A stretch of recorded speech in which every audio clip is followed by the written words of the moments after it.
Good day to all.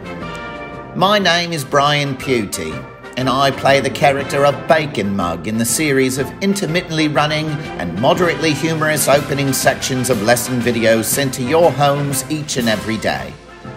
It takes time and energy to produce this level of marginally successful entertainment, particularly on the part of our writer-director, who finds himself completely out of any new ideas this week.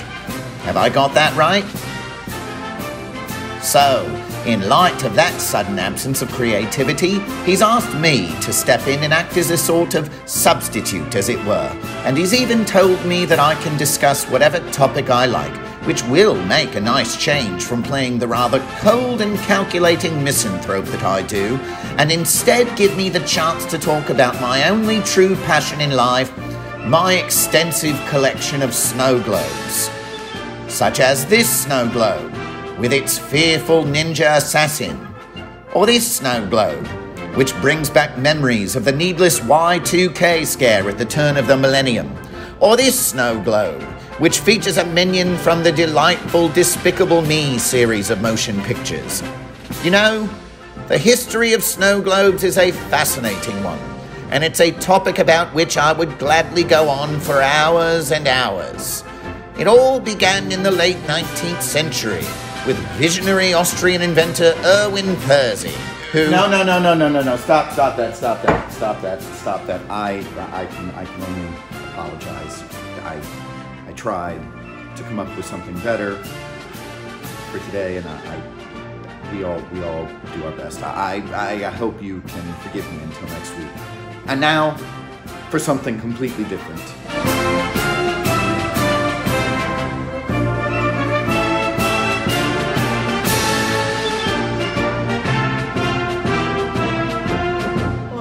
Guys. So, to begin, I want to let you know that we're going to keep things very short today. We're just going to scratch the surface of the next concept, which is working with the same ideas, only instead of adding and subtracting, we're going to multiply. And starting today, at the end of this week, we're going to cut things off. So Monday, you're going to have two activities. One is going to be an activity that has nothing to do with math whatsoever. And the other is just going to be reviewing the ideas from today and the last 2 days to get ready for your quiz on Tuesday. So the first thing that I want to tell you is, when you're going over the review information for Monday, please see me at live conferences on Tuesday if there's anything that you have questions about. So, when we multiply radicals, yesterday we talked about how to add and subtract them. When we multiply them, once again, we basically just want to keep like terms with like terms. So if we have radicals or radicands, we're going to multiply those together. And if we have constants, as you're going to see an example, we're going to multiply those together. Same thing with variables. The first step is going to be to combine everything in as orderly a fashion as possible, and then look for factors that allow us to simplify. So if we take a look at this first one, square root of 3 times square root of 15. All we're going to do is multiply the two items together. So that's going to give us square root of 45. Now, simple enough.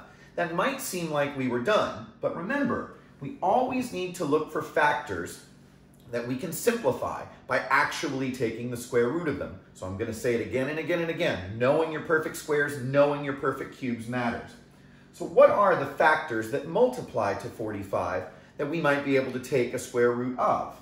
Well, first thing that comes to mind for me is square root of 9 times square root of 5, because we can take the square root of 9. That's simply 3. And we leave that multiplied by the square root of 5, and now we're done. What about this example? The only difference is that we now have some constants at the front, a 2 and a 5.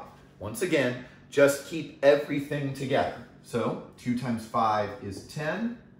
Square root of 3 times square root of 2 is square root of 6.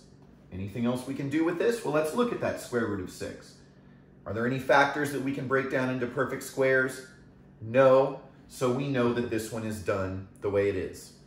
We're going to apply the same rule here. We're going to multiply our coefficients. We're going to multiply our variables. So 2 times 6 is 12, and x cubed times x is x to the 4th. So once again, think about anything that you can separate out that I can actually take the square root of. So hopefully you're thinking, okay, I can take the square root of x to the fourth, that's x squared. And you'd be absolutely right about that. What about this 12? Are there factors that we can break 12 into that we can actually take the square root of one or more of them? And the answer is, yes, we can. We know 12 is equal to 4 times 3. And that 4 is a perfect square. We can work with that. So, if you want to think of it this way, 4x to the fourth times 3 gets us right back to the exact same place. And we can take the square root of 4x to the fourth. We know that's 2x squared. And then on the inside, we're left with square root of 3. Again, simplified as much as it can be.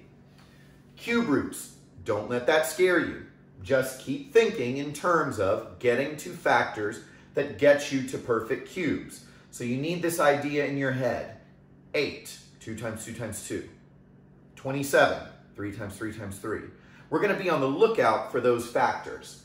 So I won't even make you multiply 18 times 4. Let's just see if we can break 18 down into some factors that might be able to help us.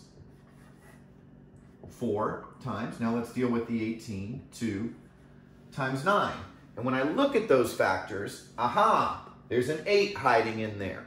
If I multiply 4 times 2, that gives me 8. And I can take the cube root of 8. What is the cube root of 8?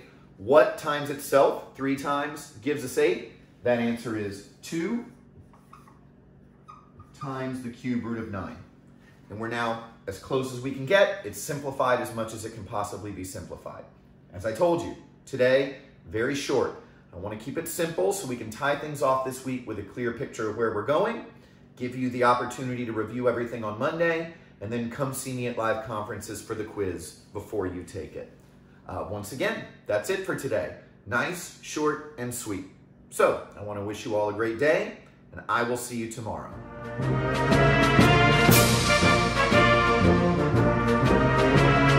Not to mention the transition and technological advancement, including moving away from fragile glass dome structures to more hardy and advanced polyurethane and acrylic domes, all of which I will tell you about in great detail right now.